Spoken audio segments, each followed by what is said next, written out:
Olá pessoal, bem-vindos a mais uma videoaula, continuando aqui o assunto do capítulo 4, a transformada de Fourier no tempo contínuo. Hoje a gente vai falar basicamente da questão da convergência da transformada de Fourier. As condições que a gente pode observar aqui são muito semelhantes àquelas que a gente discutiu no assunto de série de Fourier. A diferença, basicamente é que a gente está tratando agora os sinais sendo aperiódicos, ou seja, sinais que não são periódicos. E aí uma primeira condição que talvez seja mais importante para vocês terem em mente é do ponto de vista de engenharia, né, a gente fala de energia finita. Esse sinal x de t ele deve ter uma energia finita que em linhas gerais quer dizer o seguinte, que eu preciso observar, né, se esse sinal x de t que eu vou querer fazer a transformada, ele é absolutamente integrável, ou seja, seria equivalente a botar esse sinal, pegar o módulo dele. Então, pegar o módulo do sinal, elevar ao quadrado e fazer a integral de menos infinito a infinito. Se eu observar que esse valor é um valor finito, ou seja, um valor mensurável, né? Isso aí pode nos dar a interpretação que esse sinal tem uma energia finita, certo? Outro ponto de observação também, uma forma alternativa de interpretar isso, é se a gente considerar que a gente tem um sinal aproximado, basicamente dessa expressão aqui, a gente tem um sinal real x de t e tem um sinal aproximado, um x til de t, né? Se eu pegar essa diferença do sinal aproximado com o sinal real, eu tenho um erro. E aí também seria equivalente a caracterizar que esse erro ele vai ser um valor igual a zero, né? Esse erro tende para zero à medida que eu faço o período tender para infinito. Então seria também uma outra forma de interpretar essa questão da convergência, né, do sinal. E para complementar, tem as condições de Dirichlet. Então essas condições também, a primeira condição ela é bem semelhante com relação à energia finita, né, de um sinal ser absolutamente integrável. Então talvez essa aqui seja a condição mais importante para a gente verificar nos sinais que a gente vai estudar do ponto de vista prático, né, reais na engenharia elétrica.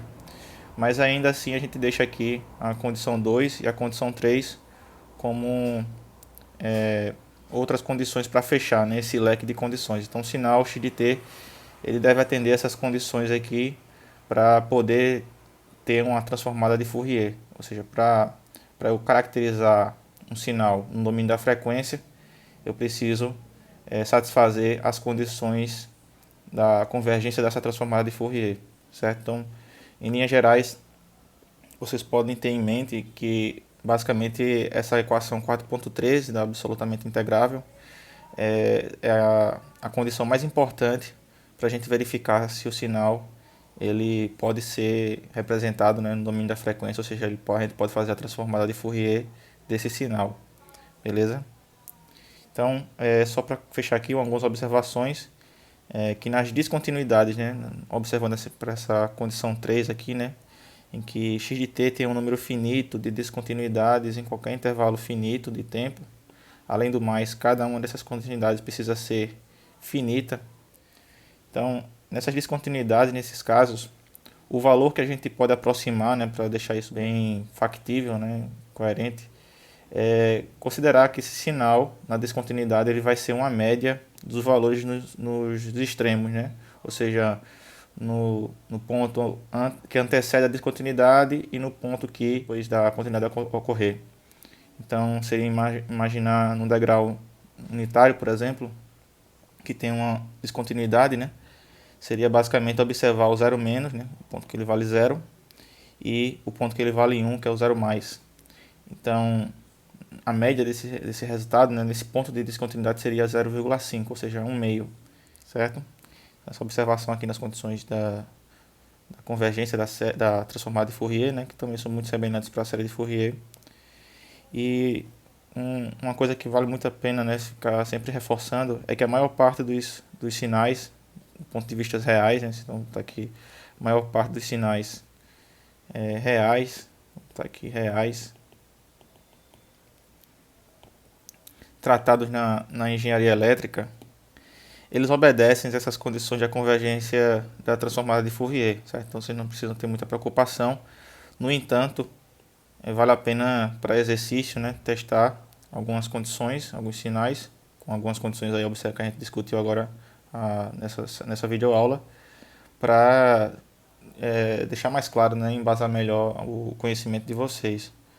Então, reforçando aqui, revisando, dessas condições aqui, a mais importante a observar é a condição de energia finita, né, do sinal ser absolutamente integrável, ou seja, essa condição aqui, certo? Bom, então para dar alguns exemplos, né, a gente pode ter aqui um exemplo inicial, esse sinal aqui que é uma exponencial multiplicado por um degrau. Então esse sinal aqui é exponencial de menos AT vezes u de t, que é um degrau unitário, né, na origem. Se a gente fizer o esboço desse sinal, esse sinal seria uma coisa desse tipo aqui. Então, um sinal com exponencial decrescente. Aí você observa aqui claramente, né, graficamente, que esse sinal a gente tem como fazer uma área, né? Então a integral desse sinal de menos infinito a infinito, o sinal, o módulo dele, né? Pode também fazer equivalente ao quadrado, ou sinal a primeira condição de Dirichlet. Ele é um valor finito, certo? Então, com isso a gente pode dizer que é possível fazer a transformada de Fourier desse sinal. Então, se fosse marcar aqui, seria assim. Eu posso fazer a transformada de Fourier desse sinal. Outro exemplo é o impulso. Um impulso unitário, né, na origem, a gente pode fazer uma transformada de Fourier dele. Eu posso ter uma representação de x de j ômega. A gente vai ver que sim, né? Então, o impulso, a gente viu que a integral desse sinal ele é um valor constante. E se você multiplica por uma outra função, g de t ou um outro sinal de t, vai ser o valor da função naquele ponto que você está multiplicando. Então, esse exemplo também, sim, é um sinal que a gente pode integrar, né? E atende também, naturalmente, às condições da convergência da transformada de Fourier. Um terceiro exemplo seria um pulso, um sinal com um pulso centrado na origem, um pulso retangular centrado na origem. Esse sinal também a gente pode fazer a transformada de Fourier. Um quarto exemplo, para a gente caracterizar aqui, seria muito semelhante ao sinal anterior, o primeiro sinal que a gente discutiu anteriormente, seja um exponencial vezes um degrau unitário. Só que aí vocês observam direitinho que agora o expoente A ele é negativo. Então, pelo expoente A ser negativo, quando eu fizer essa multiplicação, o meu sinal ele já vai ser uma coisa desse tipo aqui, né? Vai ser uma exponencial crescente. Então, por essa natureza, né, por ser um sinal que cresce, ou seja, a energia aqui ela não é finita, então esse sinal ele não atende à convergência, né? Ele desobedece à convergência da transformada de Fourier, portanto não é possível representar esse sinal no domínio da frequência, beleza? Então, com um resumo, pessoal, a gente basicamente nesse primeiro momento, nessas videoaulas iniciais, a gente pôde discutir um pouco, né, que a transformada de Fourier ela é muito adequada para representarmos sinais x de t aperiódicos, e a ideia é basicamente a gente imaginar que a gente pode pegar um sinal periódico, um sinal x aproximado aqui sendo periódico, em que em um período fundamental desse sinal periódico, a representação desse sinal, esse sinal, ele tem o mesmo comportamento, é muito próximo do sinal aperiódico que a gente quer representar. E aí, como o sinal é periódico, portanto a gente pode representar ele como sendo uma série de Fourier, e na sequência a gente faz estender esse período do sinal periódico para deixar ele mais próximo possível do sinal aperiódico que a gente quer fazer a transformada de Fourier. Então esse é o artifício que a gente discutiu, reforçando aqui, certo? E outra questão interessante que vale a pena reforçar aqui é que a transformada de Fourier x de j ômega nada mais é do que uma envoltória desses coeficientes multiplicado pelo período amostrado, certo? Então basicamente era isso, pessoal. Na sequência a gente vai falar aí de se é possível, né, fazer a representação de sinais periódicos com transformada de Fourier. Aí a gente vai ver realmente como é interessante fazer isso para deixar uma coisa mais generalizada. E agradeço a atenção de vocês e até a próxima.